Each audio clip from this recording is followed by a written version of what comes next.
Today, we're supposed to look at life sense. When we say life sense, I'm particularly speaking to all the iPhone lovers. You're on Samsung.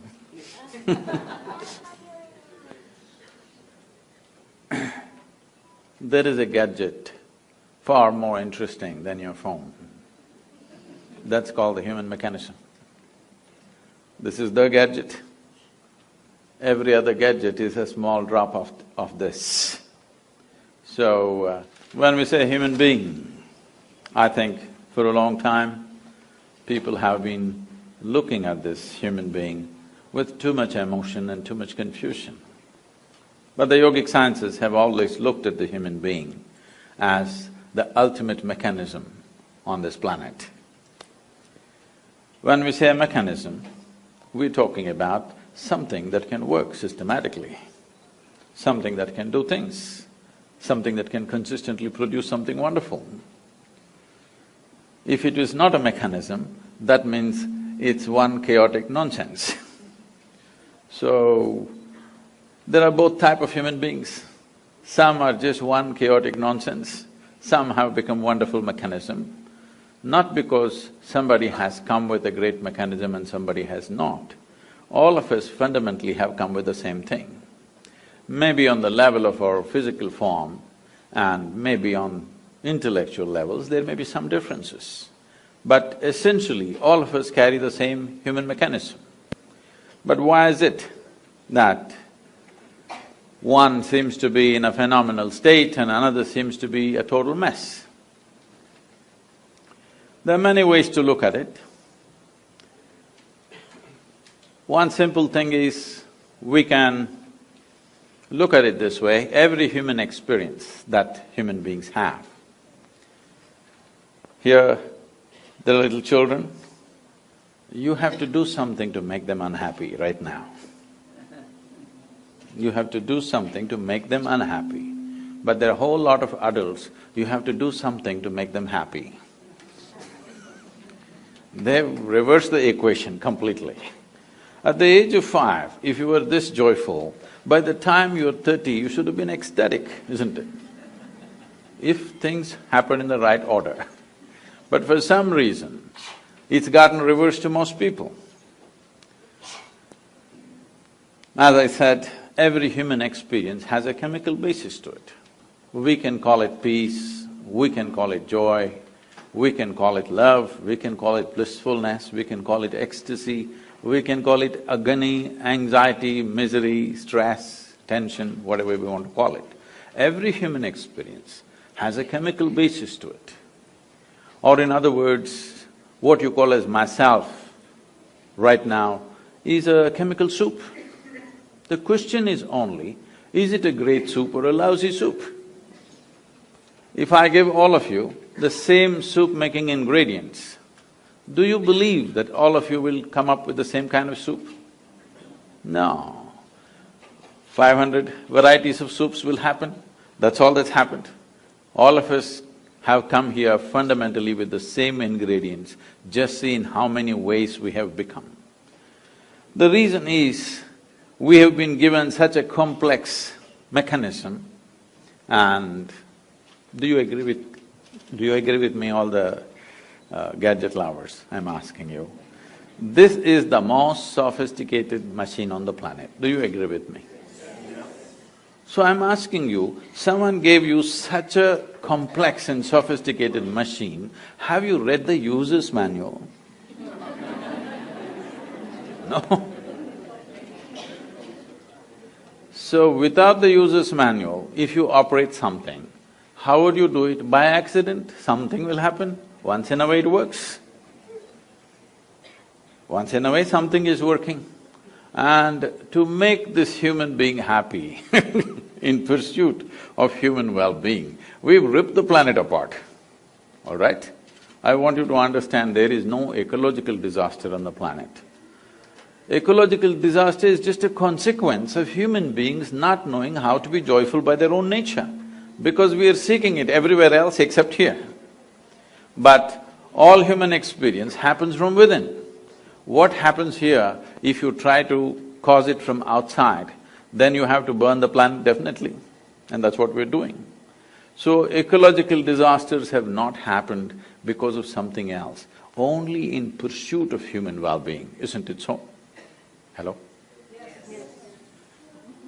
So in pursuit of human well-being, last 150 years, we've done too many things using the power of science and the prowess of technology. We've done too many things, so many things that if you happen to be here 200 years ago and you're here again today, you wouldn't recognize the place for anything. Everything has been changed. Because of this change, much comfort and convenience has come. When it comes to comfort and convenience, we are definitely the most comfortable generation ever. Do you agree with me? I'm asking even those who are standing.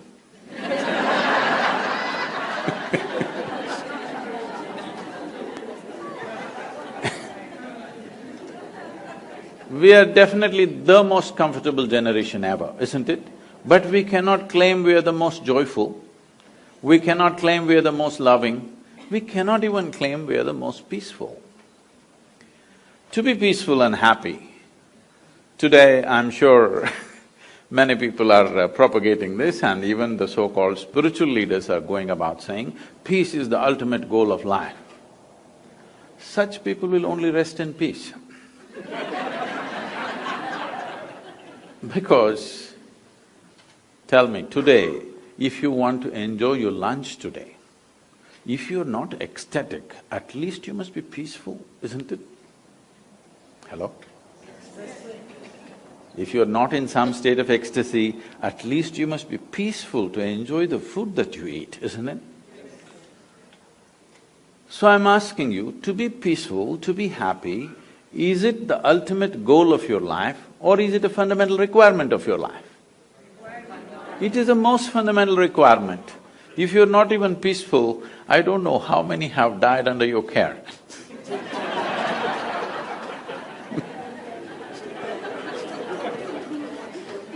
Because when you're not even peaceful and happy, you tend to do things which are neither good for you nor for anybody, isn't it? This is the nature of the human being. When we are not peaceful and happy, don't we tend to do things which were not good for us and not good for anybody? Now, this peace has been taken to heaven. People say, if you say peace, people say divine peace. If you say joy, they'll say divine joy. If you say love, they'll say divine love. These are all human things. Human beings are capable of being peaceful, joyful, loving, but all these things have been exported to heaven by those who are crippled. Crippled lives have exported these things to heaven. If you say peace, they say it happens only there. If you say joy, it happens only there. If you say love, it happens only there. Even your dog is capable of being loving, isn't it so? You don't have to reach as far as God to know love. A dog will do it, yes? Consistently, yes or no? If you get yourself a dog, 12 years guaranteed love affair or no? Yes? I wouldn't say the same thing about everybody else, but there is no guarantee about others, but a dog is a guaranteed love affair, isn't it?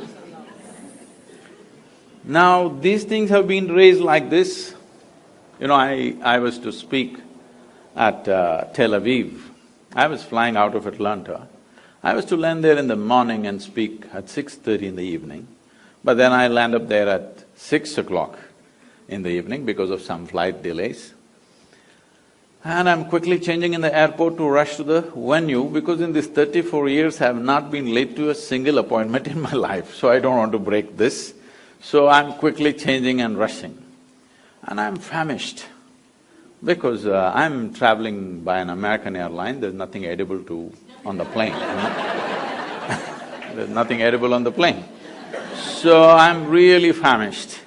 And when I go to the venue, to my joy, I find the venue is a very fine restaurant.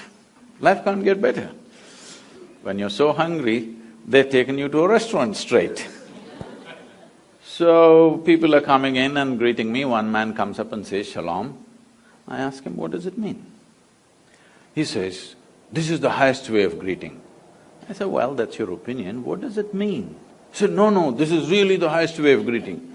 I said, "All right, but what does the word mean?" He said, "It means peace." I said, "Why would peace be the highest way of greeting unless you're born in Middle East?"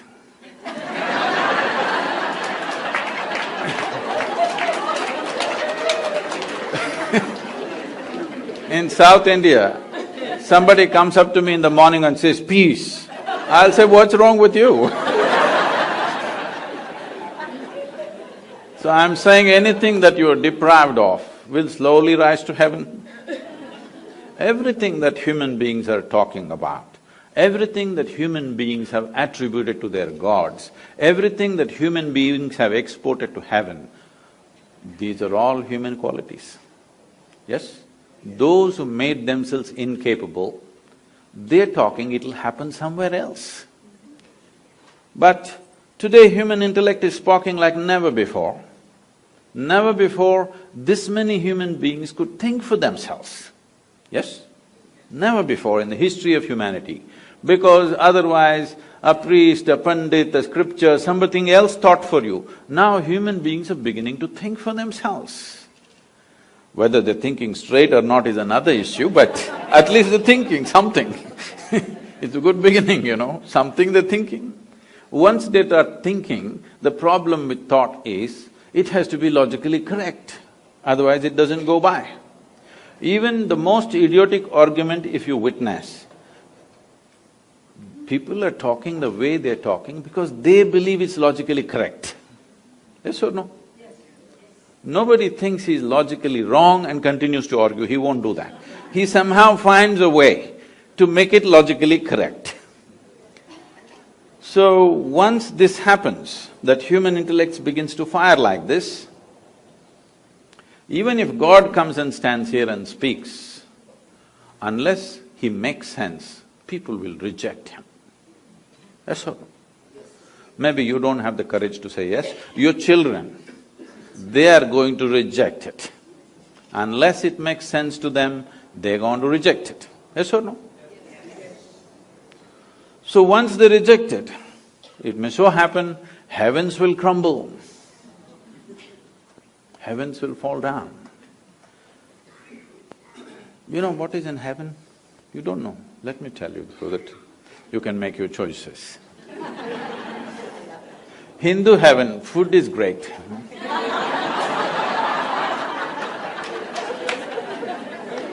Because Nala himself cooks for you there. Nala himself cooks, he is the best chef in the universe. So food is very good. If you're a foodie, you must go to Hindu heaven. In another heaven, in the clouds, white-gowned ladies are floating. If you like that kind of ambience, you can go there. In another heaven, you'll have virgin problems. If you want to encounter that, you can go there. Only problem is, what is the qualification for you to get there? This happened in a Sunday school in Alabama. Anybody from Alabama? Yes. I would have chosen another state if you had told me you're here.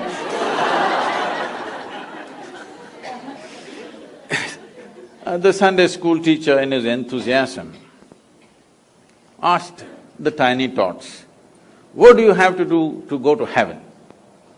Little Mary stood up and said, "If I scrub the church floor every Sunday morning, I will go to heaven." "Absolutely." Another little girl stood up and said, "If I share 50% of my pocket money with my less privileged friend, I will go to heaven." "Absolutely." Another boy said, "If those who are in need of help, if I reach out and help them, I will go to heaven." "Correct." Little Tommy in the back bench stood up and said, "You gotta die first."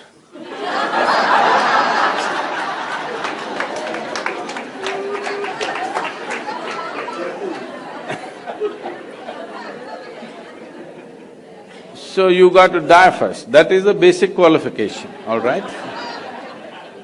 So when you die, depending on your culture, we'll either bury you or burn you or feed you to the birds.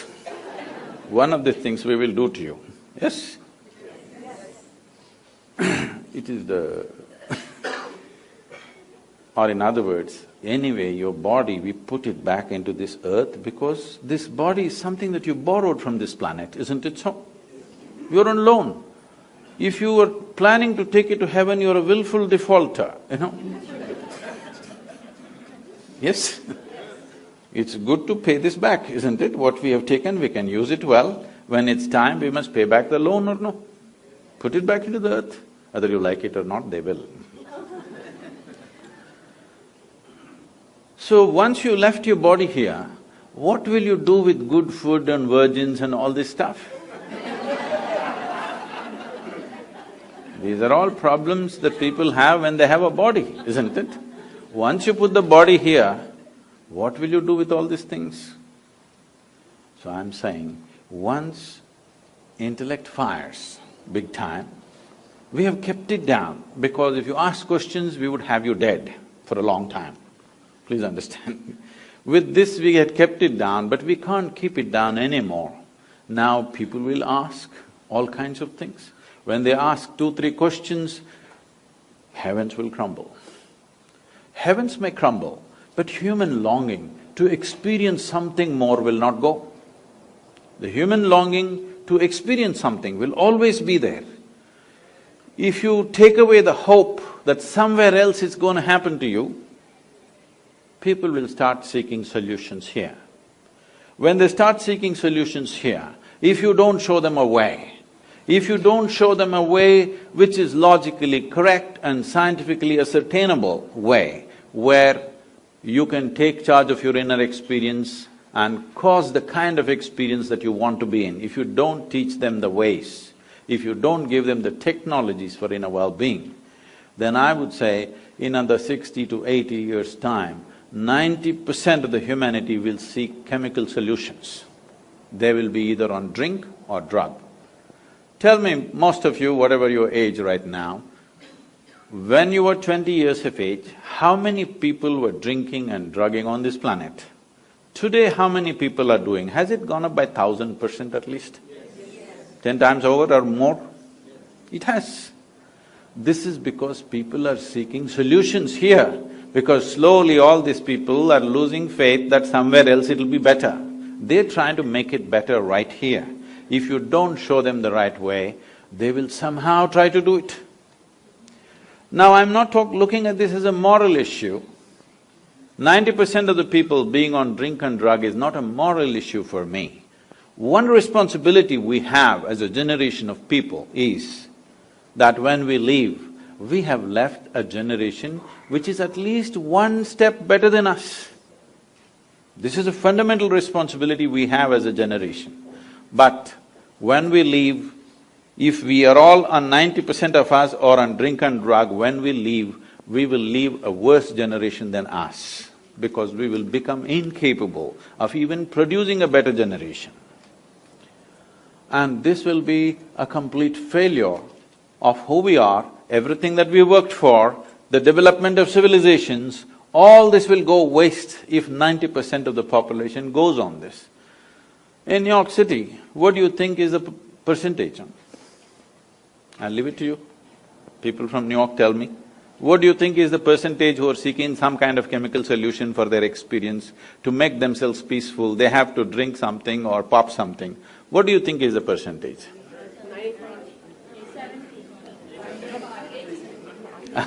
I wouldn't be that cruel. There are lots of yoga freaks. But it's a big percentage, not a percentage to ignore anymore, isn't it?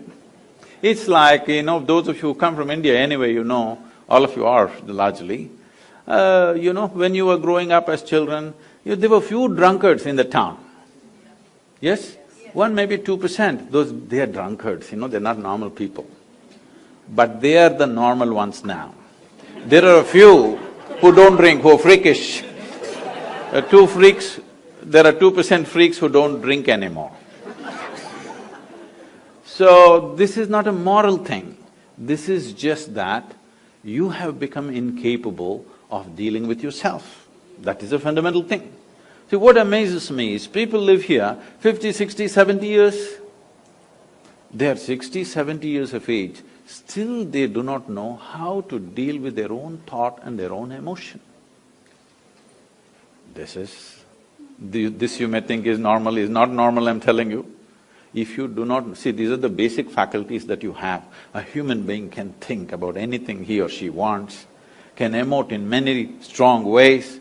If these thoughts and emotions don't work for you, they're working against you, that means you have not figured the fundamentals of being human, isn't it? You would have been peaceful if you were born as an earthworm or something. The problem is, right now, human beings are not suffering something that they don't have. Their suffering is because of their own intelligence. If I take away half your brain, most of you would be peaceful. Yes. It's being done in the… in some institutions it's being done, lobotomy is being conducted, right? When somebody cannot control themselves at all, pull off a part of the brain, they're quite peaceful. I think people are even suggesting it's time we do it when the children are born. If you take off certain things, criminal attitudes will go, this will go, that will go. People are suggesting such things, responsible medical institutions are suggesting such things. If you cripple everybody, there may be no crime in New York City. If you cut off everybody's legs, or you take off everybody's head, there'll be no crime at all. But it will also take off the possibility. It may take off some small problem, but it will take off the possibility of being human, isn't it? To be a full-fledged human being is important. If you want to be a full-fledged human being, there are two fundamental things. One thing is, a human being has a vivid sense of memory. Another thing is, a human being also has a vivid sense of imagination. Whatever suffering you go through, you may call it stress, anxiety, tension, misery, grief, whatever you want to call it, essentially it is just this. You have still not figured how to handle your memory, how to handle your imagination. That's all you're suffering. What happened 10 years ago, you can still suffer, isn't it so? What may happen day after tomorrow, you already suffer. That means you are capable of suffering the non-existential. You are capable of suffering something that does not exist. I'm sure there are psychiatrists in the group, are they? Okay. This, even by medical definition, if somebody is suffering that does not exist, do they qualify? Do they qualify or no? They do qualify as patients, right? That's all I'm saying. I'm saying, if you start suffering something that does not exist, that means you even medically you qualify as a case. Case number whatever. Now, this is not a joke, because we are leaving human beings with education systems which will teach you everything about the world, not a thing about yourself. Trying to control this with fear, trying to control this with possibilities of punishment somewhere else, it's not worked. Anyway, people are doing what the hell they're doing, aren't they? Yes. It is time that we bring sense to the world. We are always thinking in terms of good and bad. This has happened because of certain types of religious beliefs, certain types of things where everything is controlled by fear and guilt and whatever. First thing is you divided the world into God and devil, good and evil, this and that. No, I'll ask you a simple question. Is there anybody here who is 24 hours good or 24 hours bad? Hello? You… Yes or no? You oscillate, right, a little bit, here and there. One moment you're wonderful, another moment you're nasty, another moment you're beautiful, another moment you're ugly. Is this not happening? So, if we have to divide you between good and evil, probably we have to cut off a part of you. That is what they're saying. If we take off certain parts of your brain, all evil will go and you will become pure and useless. The biggest problem is we've been trying to produce good people. The world never tried to produce sensible and joyful people. We've always been striving to produce good people. And it's good people who are constantly at each other. It is always a good Hindu fighting a good Muslim, a good Indian fighting a good Pakistani, more good, more fighting, and a good American fighting good just about anybody.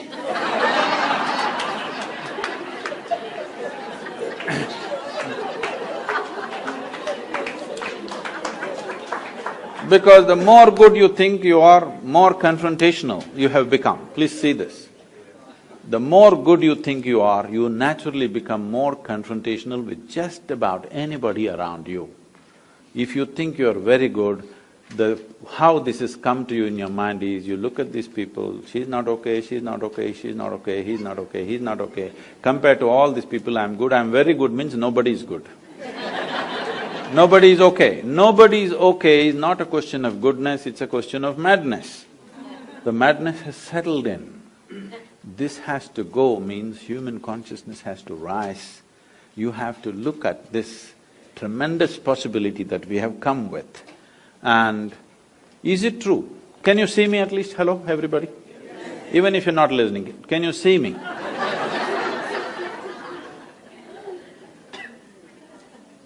Use one hand, point out where am I, please. Try. No, you know I'm a mystic from South India, you got it all wrong. Now this light is falling upon me, reflecting, going through your lenses, inverted image in the retina, you know the whole story. So where do you see me right now? Within yourself. Where do you hear me right now? Within yourself. Where have you seen the whole world? Within yourself. Have you ever experienced anything outside of yourself? Have you?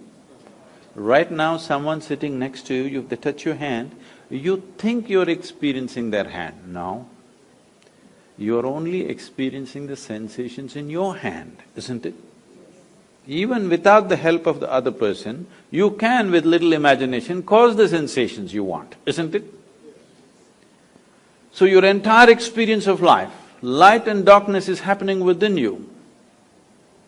Agony and ecstasy happens within you, joy and misery happens within you, peace and turmoil happens within you. If every human experience is generated from within, at least what happens within you must happen your way, isn't it? World will not happen your way, and I'm glad it's not happening your way, because if the entire world happened your way, where do I go? I'm glad it's not happening your way. Little bit my way, little bit your way, little bit somebody else's way, it's all right. But the important thing is, this one is not happening your way. This is a big problem, isn't it? If this one person, yourself, if this one person happened your way, would you keep this person blissful or miserable? You must make a choice, I'm going to bless you right now. What is your choice? For yourself, what is your choice? Highest level of pleasantness, isn't it? What you want for your neighbor may be debatable, but what you want for yourself is very, very clear, isn't it so? But why such a simple thing is not happening?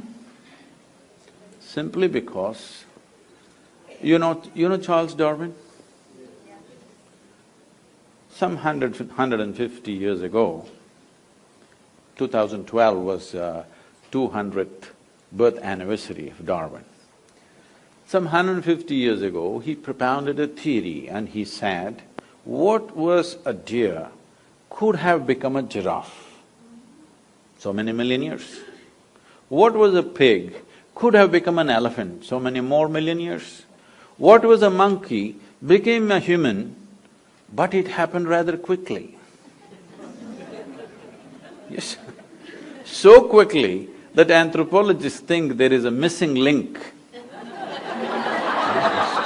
They're still looking out, I'm saying. Did anybody meet? Did you meet a missing link, I'm asking? No. Now,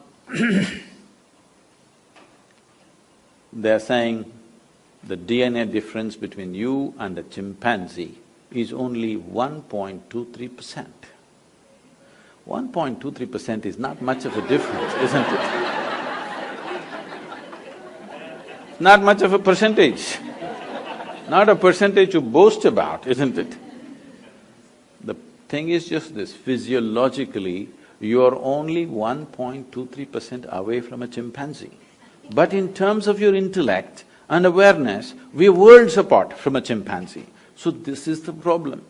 You have an intelligence for which you don't have a stable enough base. Now, this same intelligence, the sharper it is, the more it pokes you. So people are thinking dulling it, either with wine or divine, is the solution. Somehow dull it for some time and you feel peaceful. Dulling it not the solution, sharpening it to a point where it'll work for you is the solution, isn't it? If you dull it, you're somehow crippling yourself, isn't it?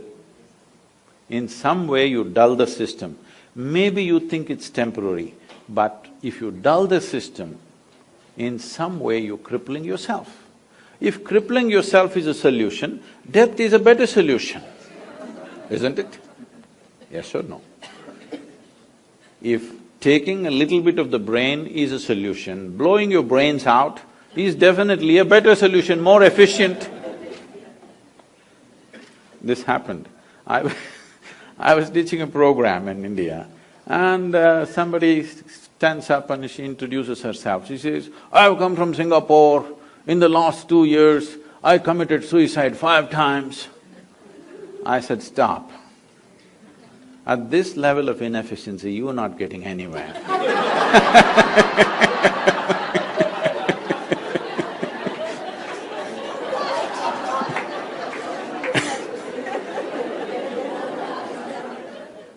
If you in some way think by dulling the system you will be better off, which the world is practicing large scale. Now you're saying in New York City it's 90%, I don't think so. But it's getting there, rapidly getting there in that direction. Drink will lose its draw after some time. More efficient things will come. Slowly, all things will get legalized when they can't control it anymore, please know this. Everything will get legalized, the moment they can't control it, they'll feel it's better to tax it and run the nation rather than investing too much on policing these things. So when these things happen, it is a question of crippling the human being in some way. Yes, it gives pleasure.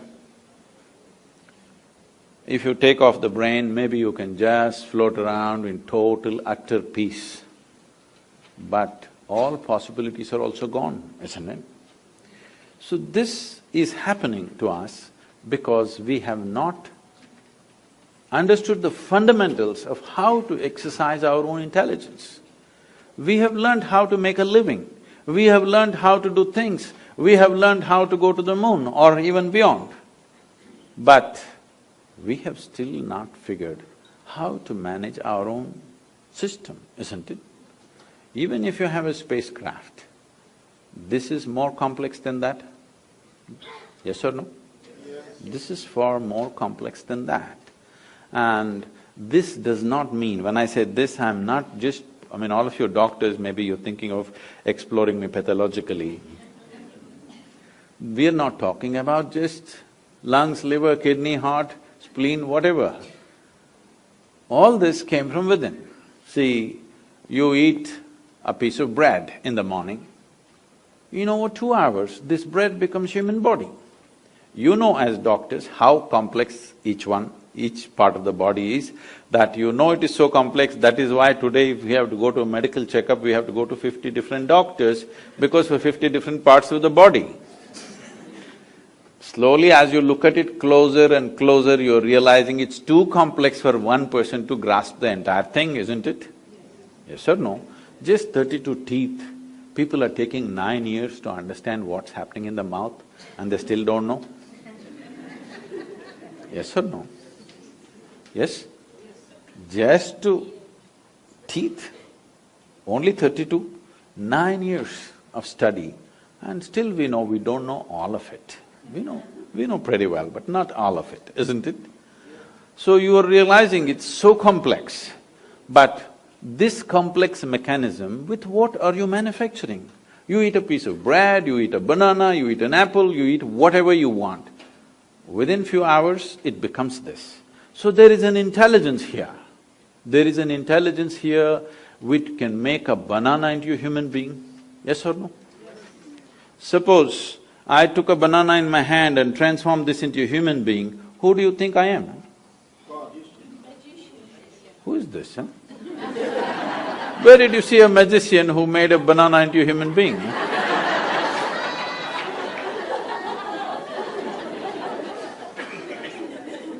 What is this? Only Creator could do this, isn't it? But every one of you are doing this every day. Only thing is, you're doing it unconsciously.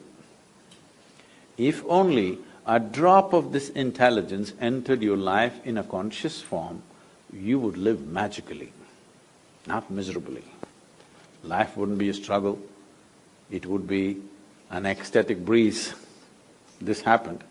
In 1924, there was a bishop in Istanbul who is from the Orthodox Greek community. You know, the Orthodox Greek community have their own pope in Istanbul. They believe they are the only real Christians, the rest are no good. So they have their own pope and they have their own stuff going. Being on the Silk Route, exotic stories from India keep wafting across the Bosphorus too often. So he heard so many magical stories. And he always wanted to go to India, but being a man of cloth, he couldn't decide where he goes. So when he was over 60 years of age, when he semi-retired, he got the opportunity to come to southern India. So his longing was to meet a yogi, he wants to meet a mystic, a genuine one, not the tourists who came to Istanbul and claimed. He wants to meet a real one. So somebody told him, you go up this mountain, and they gave him some landmarks. There in front of a cave, there will be a yogi sitting. That's the man you're looking for. So he found his way up, he was not built for mountains. So he huffed and puffed and went up. Mountain is one place where you can't deceive yourself of your age. So went there, then he saw this yogi was sitting here, eyes closed, blissed out. So he went and they had told him, if you see an Indian yogi, you must prostrate. So he went down, he was not built for that either. With great difficulty he went down and huffing and puffing, you sat up again. Hearing all this commotion, the yogi opened his eyes and smiled. Immediately the bishop asked, can I ask you a question? The yogi laughed and said, by all means, why not? So the bishop asked, what is life?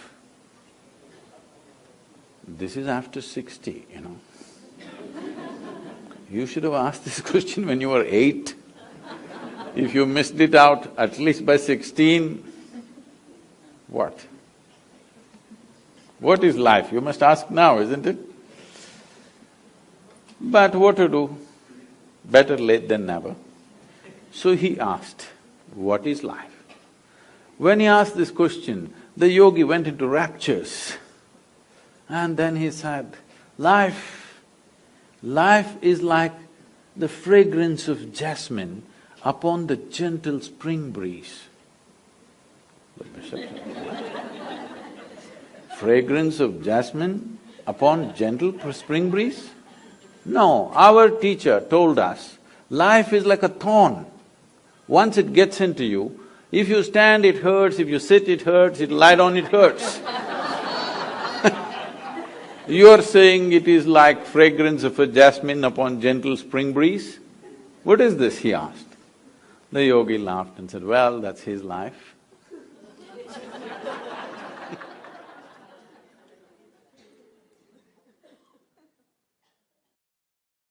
Whether people go to a temple, church or mosque, they're busy making deals. Deal makers and devotees are two different people. We need to change the equation. It is not for those who do not have to talk about sharing, because what little they have, they're not willing to share. When success or failure makes no difference for you, you're a true success. I don't understand. When the result of an event has no impact on you, both ways you blissed out, you're a success. Till I was 19 years of age, I was so taciturn that I barely spoke.